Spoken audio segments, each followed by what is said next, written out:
पहलगाम हमले के बाद देश में हर तरफ गुस्से का माहौल देखने के लिए मिल रहा है। 26 से 28 मासूम लोगों को गोलियों से मार दिया गया।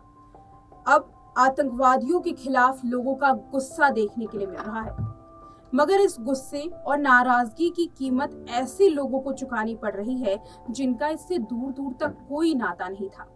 असल में देश में कई जगह ऐसी आवाज उठती हुई दिखाई दे रही है जिसमें कश्मीरी और मुसलमानों के प्रति नफरत साफ जाहिर हो रही है।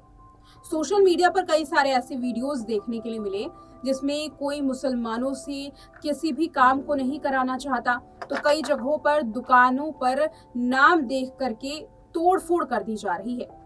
खैर, इन तमाम खबरों के बीच हमले में आतंकियों के हाथों अपनी जान गंवाने वाले भारतीय नौसेना के लेफ्टिनेंट विनय नरवाल की पत्नी हिमांशी ने एक सभी से अपील की है, एक मामूलिक अपील जो कि लोगों को सुननी चाहिए कि आखिर उस शहीद की पत्नी का क्या कहना है।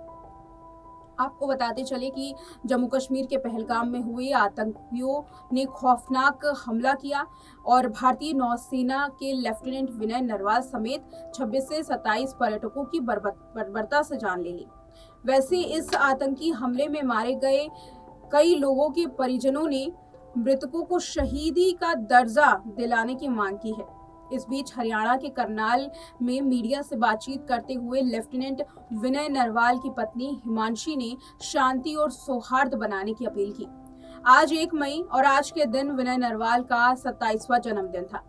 मीडिया से बातचीत करते हुए जन्मदिन के मौके पर हिमांशी ने उन्होंने यहाँ तक कहा कि मुसलमानों या कश्मीरियों के खिलाफ व्यवहार गलत ना करें। हिमांशी साथ में ही ये भी कहती हुई नजर आई कि बेशक सभी न्याय चाहते हैं, लेकिन उन्हें शांति और केवल शांति चाहिए।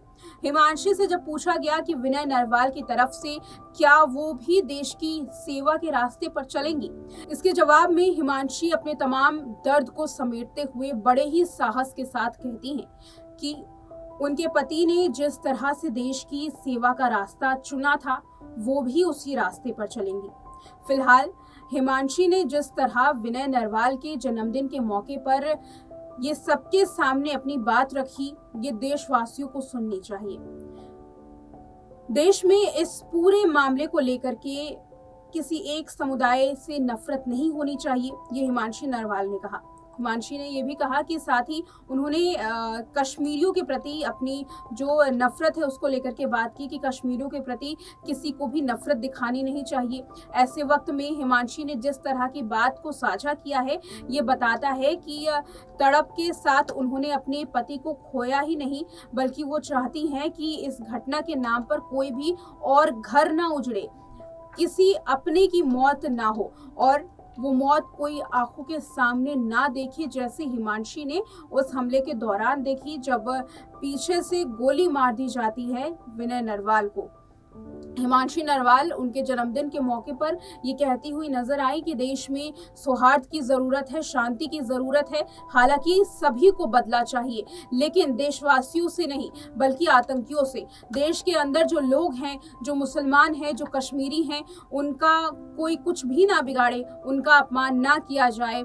वो लोग जो सोशल मीडिया पर नफरत फैला रहे हैं, वो लोग जो दुकानों में झगड़े कर रहे हैं, आग लगा रहे हैं, तोड़फोड़ कर रहे हैं, नाम देख करके कोई काम किया जा रहा है, वो तमाम बातें सामने रखते हुए हिमांशी ने कहा कि इस तरीके की जो घटनाएं हैं वो नहीं होनी चाहिए। कश्मीरियों ने बहुत मदद की, ये भी लगातार जो रिपोर्ट सामने आई कि इस हमले के दौरान कश्मीरियों ने बेहद मदद की उन लोगों की जो पीड़ित थे।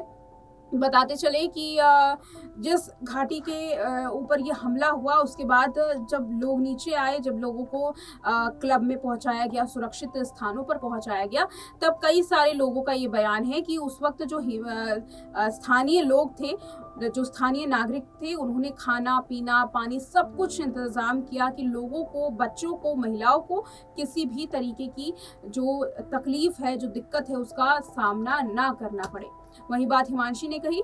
बहरहाल आपको बताते चले कि आज जन्मदिन के मौके पर जहां विनय नरवाल के घर पर पार्टी होनी थी, वहीं ब्लड डोनेशन कैंप का इंतजाम किया गया, जिसमें बढ़ चढ़कर लोगों ने भाग लिया। लेकिन खास बात यह है कि 4 मई के दिन आखिरी विदाई जो है वो विनय नरवाल को दी जाएगी। आखिरी जो श्रद्धांजलि है वो अर्पित की जाएगी, जिसमें तमाम आसपास के लोग नहीं, हरियाणा से भी कई लोग जो अलग अलग ज़िलों में रहते हैं, और इसके साथ जो स्थानीय मंत्री हैं उनका भी आना तय माना जा रहा है। देखना ये है 4 मई को किस तरीके की तस्वीर सामने आती है। बहरहाल इस रिपोर्ट में इतना ही।